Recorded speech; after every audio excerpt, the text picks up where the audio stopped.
আমার নাম আদ্রিতা। বন্ধুরা সবাই কেমন আছো? বন্ধুরা, আজকে তোমাদের আপনমা ছেলের একটি সত্য ঘটনা বলবো। গল্পটি শেষ পর্যন্ত শুনলে তোমরা ওটা গরম হয়ে যাবে। আমার নাম কিন্দ্রিলা। আমি এখন ৩৩ বছর বয়সী, বিবাহিত, ২ সন্তানের মা, একটি ছেলে আর একটি মেয়ে, আর এখন ৪ মাসের অন্তঃসত্ত্বা। বেসরকারি গাড়ির কোম্পানিতে উচ্চ পদে কর্মরত। স্বামীকে দিনের পর দিন ঠকিয়ে চলেছি। তাতেও আমার কোনো অনুশোচনা নেই, কারণ আমার স্বামী একজন 1 মিনিট ম্যান। মেরে কেটে ২ বা ৩ মিনিট পারতেন।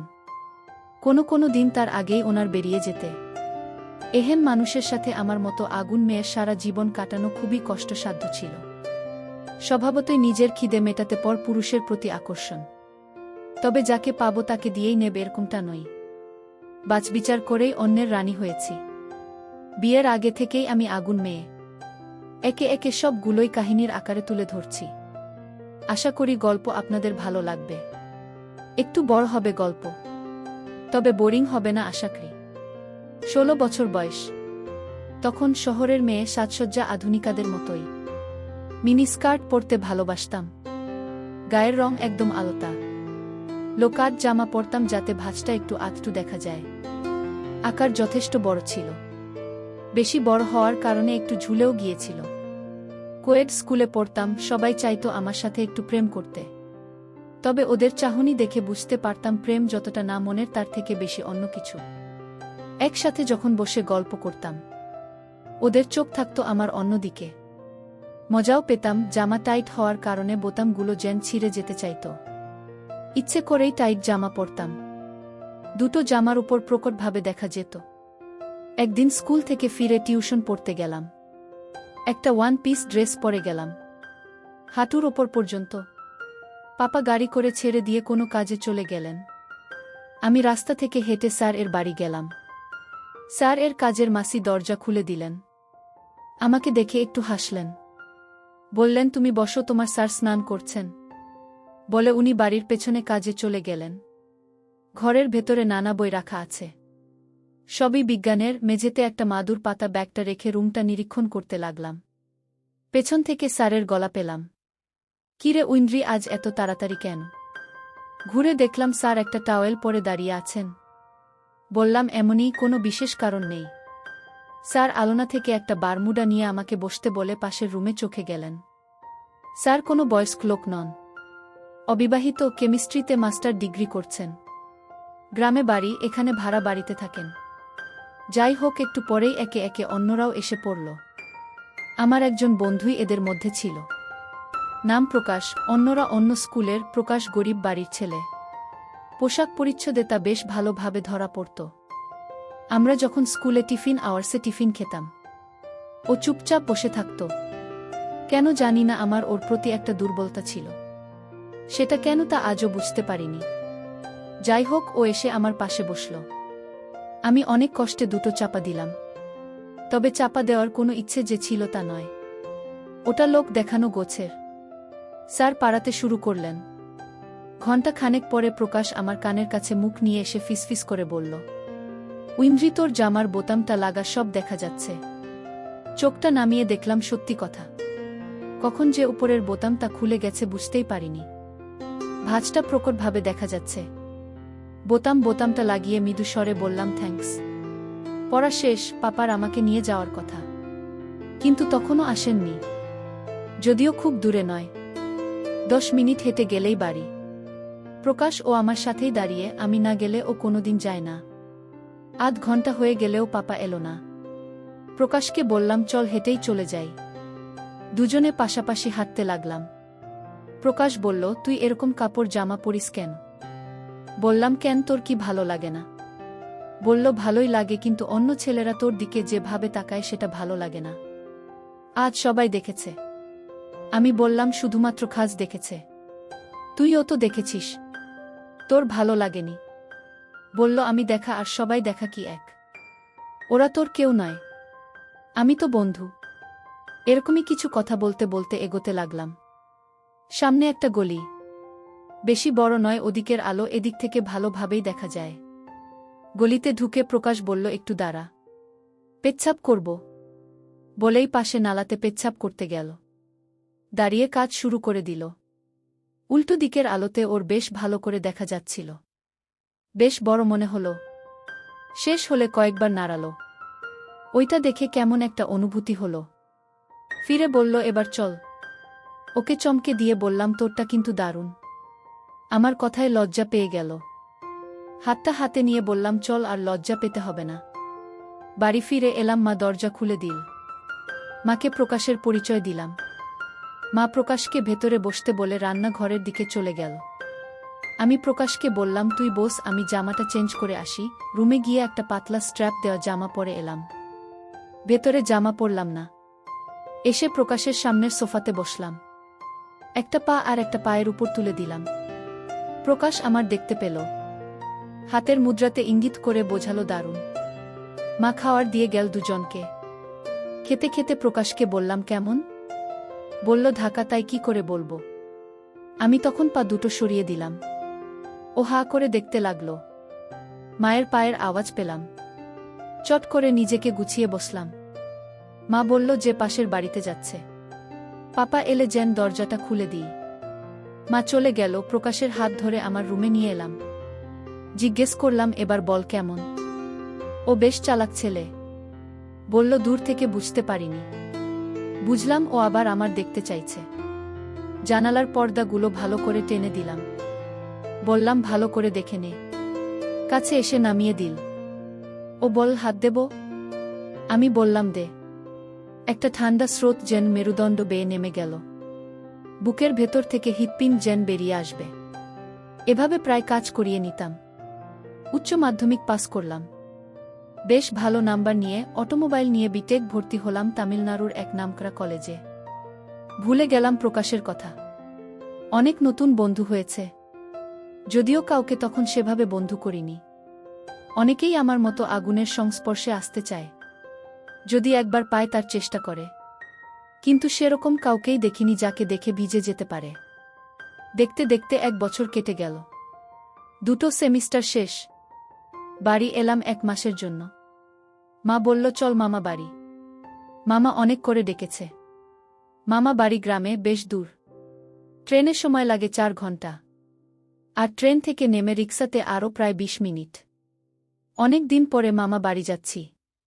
পরনে নীল জিন্স আর কালো টি শার্ট, চোখে সানগ্লাস। নিজেকে আয়নাতে দেখে বুঝলাম বেশ সুন্দরী লাগছে। বিকেলে 5টা নাগাদ মামা বাড়ি পৌঁছলাম। মামা, মামি, দাদু, দিদা, মামাতো দাদা সবাই বাইরে বেরিয়ে এলো। সবাইকে প্রণাম করলাম। মামা বাড়ি দোতলা কিন্তু মাটির। মামাতো দাদা সঙ্গে করে উপরের রুমে নিয়ে গেল। দিনের আলোতে বেশ অন্ধকার, কিছুই প্রায় দেখা যাচ্ছে না। বলল, কারেন্ট নেই, দম যেন বন্ধ হয়ে আসছে।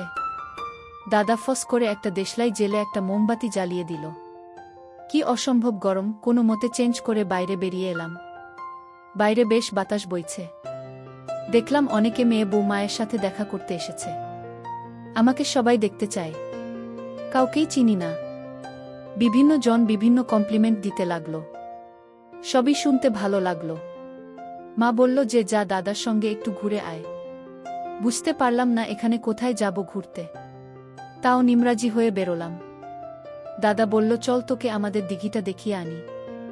মায়ের মুখে দিঘির কথা শুনেছি কিন্তু কখনো দেখিনি। রাজি হলাম। হাতে একটা টর্চ নিয়ে নিল। একটা মেঠো পথ ধরে দাদার পিছু পিছু হাঁটতে লাগলাম। নানান রকম কথা বার্তা হতে লাগল। বেশিরভাগটাই মজাদার। দাদার সঙ্গে আমার সম্পর্কটা একদম বন্ধুর মতো। বছরে 4-5 বার ও আমাদের বাড়ি এসে 10-15 দিন করে থাকে। আমি ছাড়া ওর সাথী তখন কেউ নেই। বেশ খোলামেলা আলোচনা হয় আমাদের, কিন্তু কোনোদিন কেউ সীমারেখা পেরোয়নি। প্রায় 5-7 মিনিট হেঁটে দিঘির পাড়ে পৌঁছলাম। কি বিশাল দিঘি!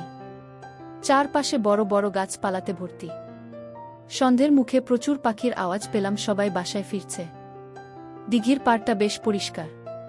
একটা সুন্দর বাঁধানো ঘাট আছে। ঠেক দিয়ে বসলাম পাশাপাশি। গায়ে গা লেগে আছে। হাসি ঠাট্টা চলছে। শরীরটা যেন কেমন করে উঠল।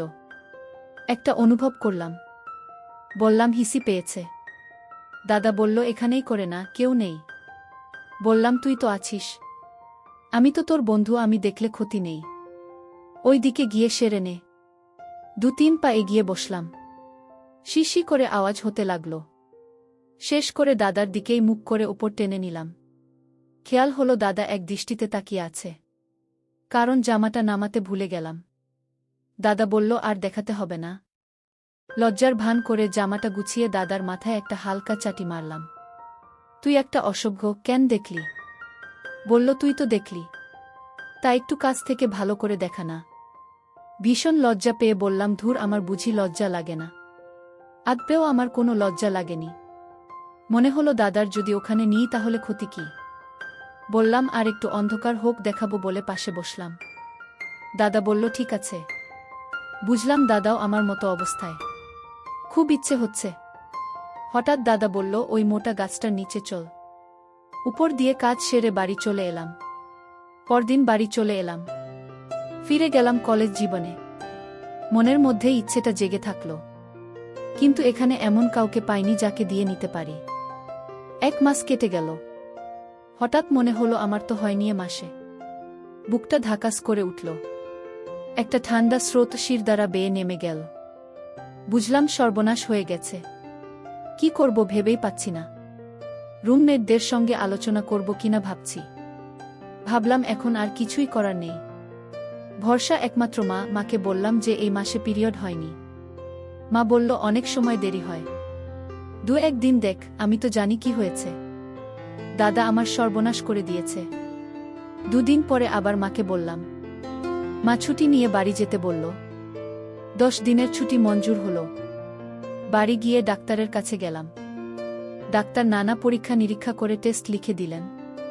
পাশেই প্যাথলজি, শিশি নিয়ে হিসি ধরে দিয়ে বাড়ি ফিরে এলাম। রেজাল্ট কি হবে তা তো আমার জানাই। একদিন পর রিপোর্ট হাতে মা দাঁড়িয়ে আমার সামনে, ঠাস করে সজোরে একটা চড় পড়ল গালে। চোখে অন্ধকার দেখলাম। চুলের মুঠি ধরে মেরেই চলল। চোখের জল ফেলা ছাড়া কোনো পথ ছিল না। সারারাত সবাই নির্জলা বিনিদ্র রাত কাটালাম। পরদিন সকালে একটা নার্সিং হোমে ভর্তি করে পেটের ভ্রূণটা ওয়াশ করে দিল। বাড়ি ফিরে এলাম সন্ধ্যায়। মা এবার জিজ্ঞেস করল, এটা কে করেছে? মাকে বললাম, তুমি যত চাও মার।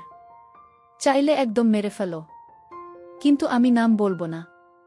আবার মার খেলাম বেদম, কিন্তু নাম বললাম না। কেঁদে কেঁদে ঘুমিয়ে গেলাম। কেউ একবার ডাকল না। সকালে ঘুম থেকে উঠে পাপার গলার আওয়াজ পেলাম।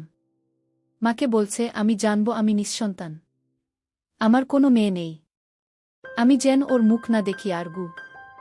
ভীষণ আঘাত পেলাম। আমার পাপা আমাকে এভাবে বলল, হয়তো একটা ভুল করেই ফেলেছি। কাউকে কিছু বললাম না। মুখ ধুয়ে কয়েকটা জামা কাপড় গুছিয়ে নিয়ে মোবাইলটা টেবিলের উপর রেখে মাকে বললাম, আমি হোস্টেলে ফিরে যাচ্ছি। মা কোনো কথাও বলল না আর বাধাও দিল না। সোজা স্টেশনে গিয়ে একটা জেনারেল কামরার টিকিট কেটে দুপুরের ট্রেনে চড়ে পড়লাম। টিটিকে অনুরোধ করে স্লিপার্স ক্লাসে একটা বার্থ জোগাড় করে নিলাম। সাথে মাত্র 15-20 হাজার টাকা আছে। এতে কিভাবে চলবে? যদিও কলেজ ফি, হোস্টেল ফি দেওয়া আছে, তাও এই টাকায় কিছুই হবে না। পাপা তো আর টাকা দেবে না। ভাবতে পারছিলাম না আর। ট্রেনে কিছুই খেলাম না। পরদিন হোস্টেলে পৌঁছে গেলাম। রাত্রিতে মেসে খেয়ে দিয়ে ঘুমিয়ে পড়লাম। কিন্তু মাঝ রাত্রিতে ঘুমটা ভেঙে গেল। চারিদিকে নিস্তব্ধ। মাঝে মধ্যে সামনের রাস্তা দিয়ে চলে যাওয়া গাড়িগুলো রাতের নিস্তব্ধতা ভেঙে ছুটে যাচ্ছিল। বোতল থেকে জল খেলাম। রাত্রি 2টো, একটা চেয়ার নিয়ে বারান্দাতে বসলাম। কেউ কোথাও নেই, আকাশে চাঁদ নেই, কিন্তু অজস্র তারা ভরে আছে। অস্থির মনে কি করা যায় ভাবছিলাম। ফোনটাও ছেড়ে এসেছি। বাড়িতে ফিরে গিয়ে কি মাকে সব সত্যি বলে ক্ষমা চেয়ে নেব? না না, তা কি করে হয়? আমার এই অবস্থার জন্য আমি দায়ী। না না, আমি নিজেকে বাঁচানোর জন্য দাদার জীবনটা শেষ করে দিতে পারি না। ঠিক করলাম কিছু টিউশনি পাড়াবো। আবার ভাবলাম এখানের কাউকেই চিনি না, টিউশন পাড়াবো কাকে? ঠিক আছে, কাল কলেজে বন্ধুদের বলে দেখব। হাজার কথা ভাবতে ভাবতে সময় কেটে যেতে লাগল। পূর্ব দিকের আকাশটা অন্ধকার ছেড়ে আলোকিত হতে লাগল। ঘড়িতে দেখলাম সকাল হয়ে গেছে। চেয়ারটা তুলে নিয়ে রুমে এসে শুয়ে পড়লাম। পরদিন কলেজে কিছু বন্ধু যারা এখানে থাকে কিছু মিথ্যে বাহানা দিয়ে টিউশনি করার কথা বললাম। ওরা সবাই এক বাক্যে আমাকে সাহায্যের আশ্বাস দিল। আশ্বাসে আশ্বাসে 1 মাস কেটে গেল। জমা টাকার থেকে ১-১.৫ হাজার টাকা খরচ হয়ে গেল। ১ মাস হয়ে গেলেও বাড়ি থেকে মা বা পাপা কেউই খোঁজ নিল না। অভিমানে চোখে জল ভরে এলো। এ ভুল কি শুধু আমি একাই করেছি পৃথিবীতে? রুমাল দিয়ে চোখটা মুছলাম। রোহিত বলে একটি বন্ধু কাছে এসে ভাঙা ভাঙা হিন্দিতে বলল যে তোর জন্য একটা সুখবর আছে। বললাম তাড়াতাড়ি বল। ও বলল যে একটা বাড়িতে ৫টা বাচ্চাকে পাড়াতে হবে। সব ৫, ৬, ৭ ক্লাসের। মাসে ৩,০০০ টাকা দেবে। মাত্র ৩,০০০। আমার সব থেকে কম টিউশন ফি ছিল ৪,০০০। ভাবলাম যা পাওয়া যায় তাই ভালো। নিজের খরচ কিছুটা তো উঠবে। রাজি হয়ে গেলাম সপ্তাহে ৩ দিন। এদিকে নানান চিন্তা আর খাওয়া দাওয়ার অবহেলার কারণে শরীর ভাঙতে শুরু করল। সেটা কাছের বন্ধুদের নজর এড়াল না। রোহিতকে বললাম ঘটনাটা। শুনে কিছু না বলে চলে গেল। ভাবলাম আরেকজন কাছের কেউ দূরে সরে গেল। পরের দিন ক্লাসে গিয়ে পেছনে বসলাম। রোহিত এসে পাশে বসল, ব্যাগ থেকে একটা ফোনে বের করে দিল। নতুন নয়, ব্যবহৃত। চোখে জল চলে এলো। যেটা রোহিতের চোখ এড়াল না। একটা রুমাল বাড়িয়ে দিল। চোখটা মুছে স্বাভাবিক হলাম। আরও ১ মাস চলে গেল। টিউশন পড়িয়ে প্রথম টাকা ইনকাম করলাম, বুকটা গর্বে ফুলে উঠল। রথিতকে নিয়ে রেস্টুরেন্টে গেলাম। মনের মতো করে খাওয়ার অর্ডার দিলাম। কতদিন টাকার অভাবে ভালো কিছু খাইনি। ভাবলাম পরের মাস থেকে টাকা জমাবো। দুজনে নানান গল্প করতে করতে খেলাম। খাওয়া শেষে করে বিল নিয়ে দেখলাম ৯০ টাকা। মনে হল বেশি খরচ হয়ে গেল। পার্স খুলে টাকা বের করে দিতে গেলাম। রোহিত হাত ধরে বাধা দিয়ে বলল, আজকে ট্রিটটা আমার তরফে। এখন তোর ট্রিটটা জমা থাকলো, পরে একদিন হবে। বুঝলাম রোহিত আমার সমস্যাটা বুঝেছে। দেখতে দেখতে 3rd ইয়ার সেমিস্টার পরীক্ষা এসে গেল। ২,০৭৫ টাকা ফি জমা দিলাম। কাছে এখন যা টাকা আছে তাতে খাওয়ার সমস্যা নেই। কিন্তু 3rd ইয়ার এর এডমিশন ফি, হোস্টেল ফি কিভাবে পাব? এত সামান্য টাকার ব্যাপার নয়। আবার মাথাটা ভারী হতে লাগল।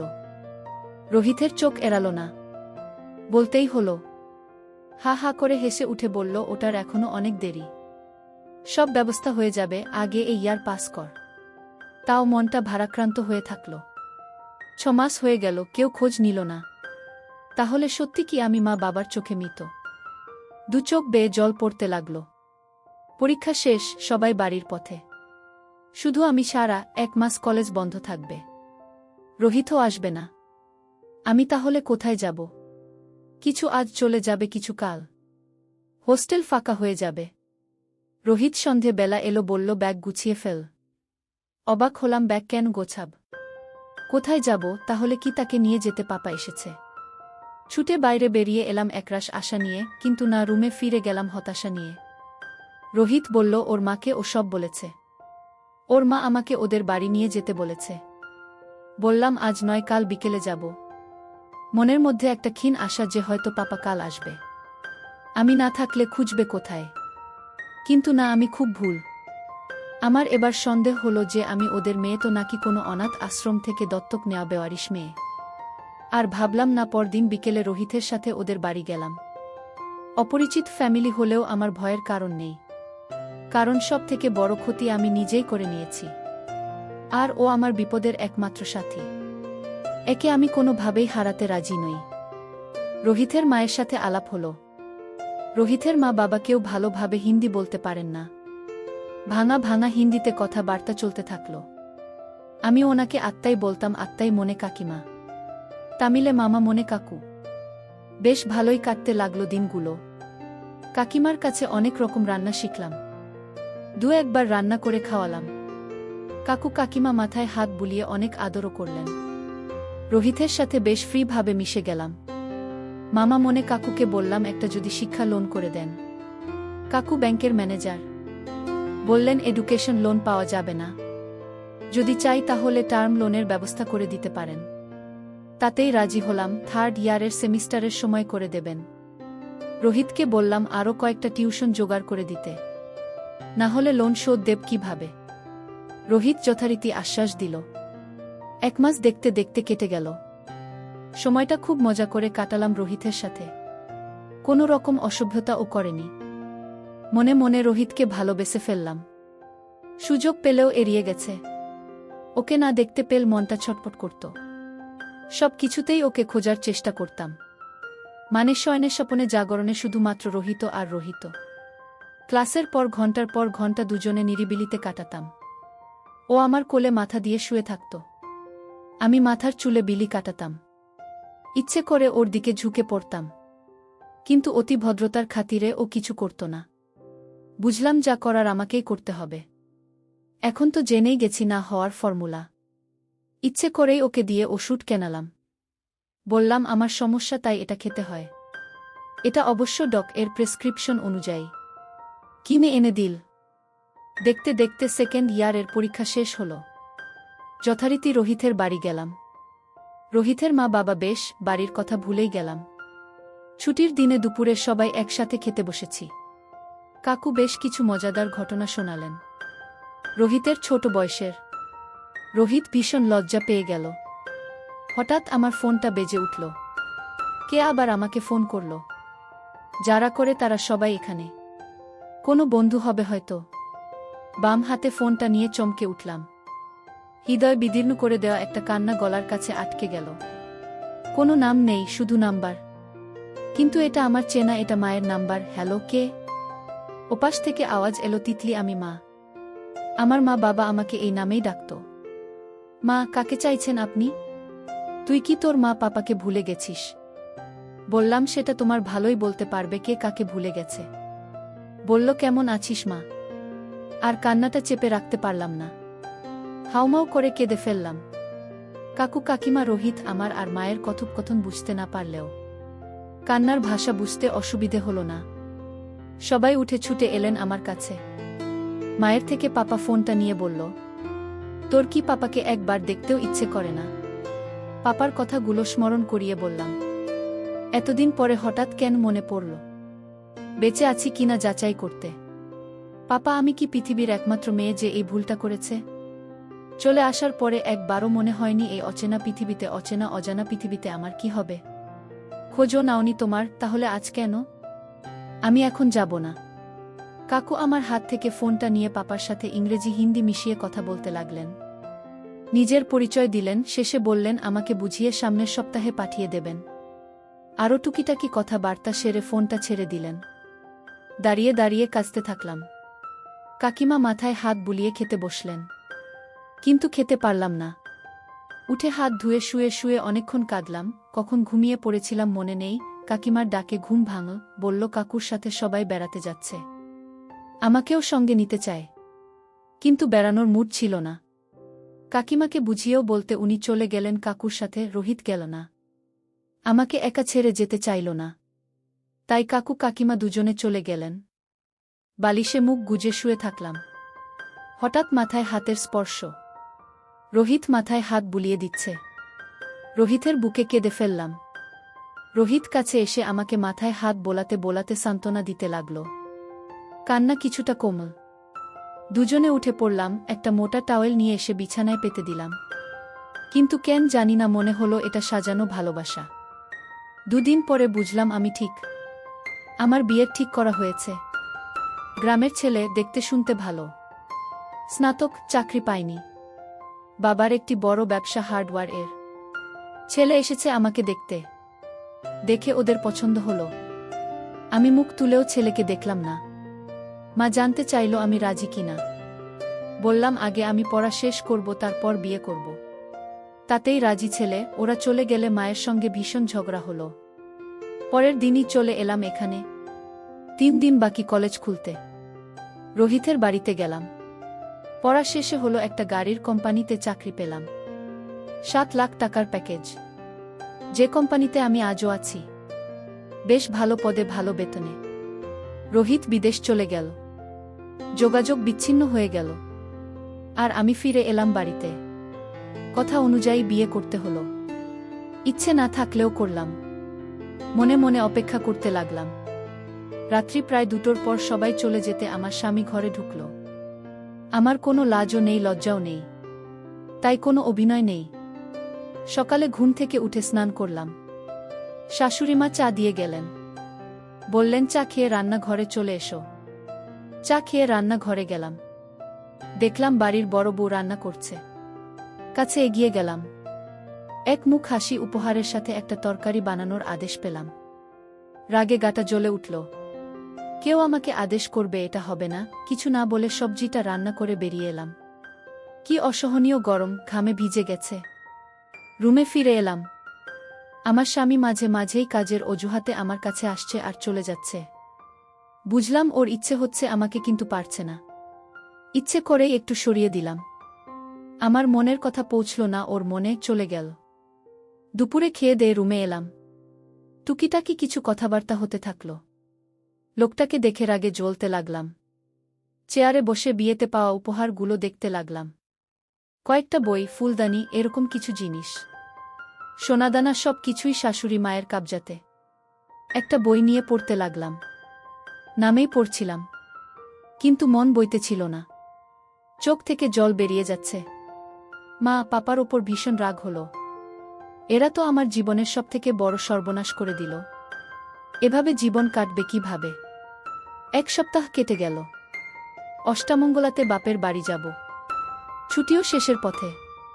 হঠাৎ শাশুড়ি এসে বললেন, বৌমা তোমাকে চাকরিটা ছেড়ে দিতে হবে। এখানেই আমাদের সাথে থাকতে হবে। মাথা থেকে পা অবধি জ্বলে গেল। বললাম, বিয়ের আগে তো এরকম কোনো কথা হয়নি। চাকরি আমি ছাড়তে পারবো না। শাশুড়ি বললেন, তাহলে তুমি এক জায়গায় আর ছোট খোকা এক জায়গাতে কিভাবে সম্ভব? বললাম, আপনার খোকা আমার সঙ্গেই থাকবে। চাইলে আপনারাও থাকতে পারেন, কোনো অসুবিধে হবে না। আমার ফ্ল্যাটে যথেষ্ট জায়গা আছে। বললেন, না তা হয় না, তোমাকেই চাকরি ছেড়ে দিতে হবে। এমনিতে মাথা গরম, তার উপরে অন্যায় আবদার। মুখে কিছু না বলে চুপ করে গেলাম। পরদিন সকালে বাপের বাড়ি গেলাম। মা পাপা সাধের জামাইয়ের আদরের ত্রুটি রাখল না। আমি চুপচাপ নিজের রুমে গিয়ে শুয়ে থাকলাম। নীরবে চোখের জলে বালিশ ভিজতে লাগল। একটু পরে মাথায় মায়ের হাতের স্পর্শ পেলাম। চোখটা মুছে মায়ের দিকে তাকালাম। মা বলল, কি হয়েছে তোর, তিতলি কাঁদছিস কেন? মাকে বললাম, তোমরা আমার হাত পা বেঁধে কেন জলে ফেলে দিলে? যদি আমি তোমাদের কাছে এতই বোঝা হয়ে গেছিলাম, তাহলে একটু বিষ দিয়ে মেরে ফেলতে পারতে। তাতে তোমাদের শান্তি আর আমারও শান্তি হতো। মা কিছুই বুঝতে পারল না। মাকে বললাম, তোমাদের জামাই একটা। মা হতবাক হয়ে গেল। মাকে সব কিছু খুলে বললাম। মা নিথর হয়ে বসে থাকলে। বললাম, কোনোদিন আমি মা হতে পারবো না। তোমাদের জামাইয়ের সে ক্ষমতা নেই। মা উঠে গেল। পাপা জিজ্ঞেস করল, কি হয়েছে? পাপাকে তো একথা বলতে পারিনি। পাপাকে শাশুড়ির অন্যায় আদেশের কথা বললাম। আর বললাম, বাকিটা মায়ের কাছে শুনে নিও। পাপা আর মা ঘরে ঢুকে নিজেদের মধ্যে আলোচনা করে। আধ ঘন্টা পরে বেরিয়ে এসে মাথায় হাত বুলিয়ে বলল, যা হয়ে গেছে সেটাকে ভাগ্য বলে মেনে নে। আর শাশুড়ির কথা মেনে নে। চাকরিটা ছেড়ে দে। মাথায় যেন বাজ পড়ল। কি বলছে এরা? এদের কি মাথা খারাপ হয়ে গেল নাকি? কোনটা মেনে নেব? এরা সত্যি আমার মা বাবা তো? বললাম, কিসের ভাগ্য? এটা তোমরা ভাগ্য ভেবে মেনে নিতে পারো, কারণ জীবনটা তোমাদের নয়। কিন্তু এটা আমার জীবন। এত সহজে আমি ভাগ্য বলে মেনে নিতে পারবো না। যদি চাকরি ছেড়ে রাধুনির জীবন কাটাতে হয়, তাহলে আমাকে পড়াতে গেলে কেন? চাকরি আমি ছাড়ব না। ও যদি আমার সঙ্গে থাকতে চায় থাকতে পারে, কিন্তু মা পাপাকে বোঝাতে পারলাম না। ওরা ওদের জিদি রাখল। বলল, তুই যদি না মানিস আমাদের কথা, তাহলে আমাদের সাথে সম্পর্ক রাখার দরকার নেই। মনটা এক ঝটকায় ভেঙে টুকরো হয়ে গেল। মনে হলো এরা আমাকে ঝেড়ে ফেলতে চাইছে। আর কিছু ভাবার নেই। স্বামী রূপী মানুষটাকে জিজ্ঞেস করলাম, তুমি কি করবে? আমার সঙ্গে যাবে না মায়ের আঁচল ধরে থাকবে? বলল, আমার সঙ্গে যাবে। আসলে আমার মতো একটা আগুন ছেড়ে দেয়াটা ওর পক্ষে অসম্ভব। আমি সুখী হই বা না হই তাতে ওর কিছু যায় আসে না। বললাম, কাল সকালেই যাব। বাড়িতে যা বলার বলে চলে এসো। কাল সকালে 7টার মধ্যে এয়ারপোর্টে চলে আসবে। মা পাপাকে আমার সিদ্ধান্তটা জানিয়ে দিলাম। কোনো উত্তর এলো না। পুরনো দিনের ঘর ছাড়ার স্মৃতিটা ভেসে উঠল। কোনো রকমে রাতটা কাটিয়ে সকালে 7টায় এয়ারপোর্ট পৌঁছে গেলাম। আলোকের জন্য অপেক্ষা করতে লাগলাম। 7 নাগাদ ও এলো। পিঠে একটা ব্যাগ। কেমন যেন আড়ষ্ট ভাব। হয়তো জীবনে প্রথম প্লেনে চড়বে তাই। হাতের ইশারায় ডেকে নিলাম। ভেতরে ঢুকে বোর্ডিং পাস নিয়ে সিকিউরিটি চেকিং করিয়ে নির্ধারিত গেটের সামনে বসলাম। সবাই বসে আছে, মিনিট 15-20 পরে বোর্ডিং শুরু হবে। জিজ্ঞেস করলাম কিছু খাবে, বলল না। মাকে কি বলে এলে? বলল কিছু না, কয়েকদিন পরে ঘুরে আসব বলেছি। একটা দীর্ঘশ্বাস বেরিয়ে এলো। মনে মনে ভাবলাম তুমি খুব ভুল ভাবছ। তুমি চাইলে এখনই ফিরে যেতে পারো। আমি আর কোনো দিনই ফিরব না। প্লেন তার নির্ধারিত সময়েই ছেড়ে দিল। জানালার পাশে বসে উদাসীনভাবে মেঘের মধ্যে কিছু খোঁজার চেষ্টা করতে লাগলাম। নির্ধারিত সময়ের মধ্যে প্লেন ল্যান্ড করল। বাইরে বেরিয়ে ট্যাক্সি নিলাম। গন্তব্য বেরিলি। পুরো গাড়িতে আলোক, অবাক শহরটাকে দেখতে লাগল। ফ্ল্যাটে পৌঁছে পার্স থেকে চাবিটা বের করে দরজাটা খুলে ঢুকলাম। একটা ভ্যাপসা চাপা গন্ধ ঘরময়। এসি না চালিয়ে জানালাগুলো খুলে দিলাম। ব্যাগগুলো বসার রুমে রেখে ওকে বললাম জামা কাপড় ছেড়ে নিতে। লুঙ্গিটা ব্যাগ থেকে বের করে বাথরুমে চলে গেল। আমি কাপড় জামাগুলো ব্যাগ থেকে বের করে আলমারিতে গুছিয়ে রাখলাম। ঝাড়ু নিয়ে ঘরটা ঝাড় দিলাম। 2 বোতল জাল ভরে টেবিলে রাখলাম। ফোনটা নিয়ে কাজের মেয়েকে ফোন করে কাল থেকে আসতে বললাম। ও বাথরুম থেকে বেরিয়ে এলো। বললাম ঘরের গন্ধটা কমে গেলে ঘরের জানালাটা যেন বন্ধ করে এসি চালিয়ে দেয়। আমি সব সময় এই রকম পোশাক পরতে ভালোবাসি। সেটা ছোট থেকেই সবসময় আকর্ষণ করতে চাই। এর কোনো পরিবর্তন এখনো হয়নি। বাথরুমের বাইরে বেরিয়ে দেখলাম ও জানালায় দাঁড়িয়ে শহরটা দেখছে। 17 তলা থেকে বেশ ভালো লাগে শহরটা দেখতে। বললাম এবার জানালাটা বন্ধ করে দাও। আমি টেবিলে প্লেটগুলো সাজিয়ে রাখছিলাম। সেজে গুজে বেরোলাম। বাজার করলাম, সংসারের টুকিটাকি জিনিস কিনলাম। কিনে ফেরার পথে বললাম তুমি লাল পানি খাও? বলল মাঝে মধ্যে পুজোতে খেয়েছে, তবে নেশা নেই। বললাম বিয়ার খাবে? রাজি হলো। একটা বারে গেলাম। দুজনে একটা টেবিলে বসলাম। ওয়েটারকে 1 প্লেট চিকেন ফ্রাই আর 2টো বিয়ার অর্ডার দিলাম। চারিদিকে সিগারেটের ধোঁয়ায় ভরে আছে। বহু মানুষের কথোপকথনে বারটা গমগম করছে। হঠাৎ আমার শুনলাম কেউ আমাকে ডাকছে। ঘরে দেখলাম সুরজ গুপ্তা, আমার কলিগ। কথোপকথন শেষ করে ওকে বসতে বললাম। ওয়েটারকে ডেকে 3টে লাল পানি দিতে বললাম। বললাম ইনি আমার হাজব্যান্ড আলোক। বিয়েতে আসতে না পারার জন্য ক্ষমা চাইল। আলোকের সাথে নানান কথা বলতে লাগল। ওয়েটার অর্ডার ডেলিভারি করল। 3টে গ্লাসে ঢেলে ওদের দুজনকে দিলাম আর নিজেও নিলাম। গ্লাসে চুমুক দিতে দিতে কথা চলতে থাকল। রাত 10টা নাগাদ বেরিয়ে বাড়ির পথ ধরলাম। সুরজ আর আমি সমপদমর্যাদার। ও বিবাহিত, একটা ছেলেও আছে। কিন্তু ওর নজর আমার দিকে। সবসময় আমার সঙ্গে মিশতে চাইত। কিন্তু যেহেতু ও বিবাহিত তাই ওকে ইচ্ছে থাকলেও কোনো সুযোগ দিইনি। চাইনি আমার জন্য অন্য কোনো মেয়ের জীবন নষ্ট হয়। বাড়ি ফিরে এলাম। রুটি সবজি বানালাম। 11:30 নাগাদ খেয়ে শুয়ে পড়লাম। পরদিন সকালে বেল বাজল। উঠে পড়ে দরজা খুলে দিলাম। কাজের মেয়েটা এসেছে। ও ওর নির্ধারিত কাজ করে 1 ঘন্টার মধ্যে চলে গেল। চা করে খেলাম। একজন রাঁধুনি দরকার। এতদিন ক্যান্টিনে খেয়েছি। এখন আলোক আছে। ফোন করলাম ওদের ইউনিয়নে, বলল একবেলা রান্না করতে নেবে 6000। উপায় নেই, রাজি হয়ে গেলাম। মাসের 1 তারিখ থেকে আসবে। আমিও 1 তারিখ থেকে জয়েন করব। 3 দিন কেটে গেল। 1 তারিখ কাজে জয়েন করলাম। বেয়ারা আমার কেবিনে এসে একটা ফাইল আর একটা খাম দিয়ে গেল। খামটা খুলে দেখলাম অর্ডার কনফার্মেশন লেটার। আনন্দে মনটা নেচে উঠল। বিয়ের আগে ভারত সরকারের একটা ডিপার্টমেন্টে আগামী 5 বছরের গাড়ি টেন্ডার কোড করেছিলাম। আমাদের টেন্ডার পাস হয়েছে। 3টে মডেলের 15টা গাড়ি ইমিডিয়েট ডেলিভারি করতে হবে, সঙ্গে অ্যাডভান্স চেক। খুশিতে লাফিয়ে উঠলাম। বসকে ফোন করে জানালাম। বস উচ্ছ্বাসিত হয়ে কেবিনের বাইরে বেরিয়ে এলেন। আমাকেও বেরোতে হলো। বস সবাইকে খবরটা দিলেন। সব ক্রেডিট আমাকে দিলেন। সবাই হাততালি দিতে লাগল। বস বললেন দেখা মেরে ডাটকা অসর। মনে পড়ল বিয়ের আগে সামান্য একটু ভুলে বসের বকুনি খেয়েছি। মাথা নামিয়ে সম্মতির ভঙ্গিতে মাথা নাড়লাম। রাজেশ নামের এক কলিগ কাছে এসে বলল ঐন্দ্রিলা, ট্রিট তো বানতা হ্যায় না। রাজেশ আমার সমবয়সী, অবিবাহিত, 6 ফুটের উপর লম্বা। কোনো জটিলতা নেই মনে। সোজা কথা সোজা বলে লুকিয়ে বলে না। এর দিকে আমার নজর, কিন্তু কোনো দিন সুযোগ পাইনি। ওকে বললাম ঠিক আছে, গাড়ি ডেলিভারি হয়ে গেলে দেব ট্রিট। নির্দিষ্ট সময়ের মধ্যেই সমস্ত গাড়ি PDI করে ডেলিভারি করে দিলাম। নিজের কেবিনে বসে কিছু ফাইল চেক করছিলাম। দরজাতে নক হলো, মুখ তুলে দেখলাম রাজেশ। ভেতরে আসতে বলে ফাইলের দিকে নজর দিলাম।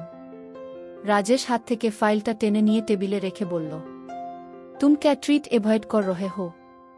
বললাম মোটেই না, যখন চাইবে তুমি তখন দিয়ে দেব। বলল ঠিক আছে, কাল বিকেলে। বলল কি ট্রিট দেবে? বললাম তুমি যা চাইবে তাই। বলল ভেবে বলো। বললাম ভেবেই বলছি। ও আমাকে অবাক করে দিয়ে বলল তোমাকেই চাই। আমি চমকে মুখ তুলে ওর দিকে তাকালাম।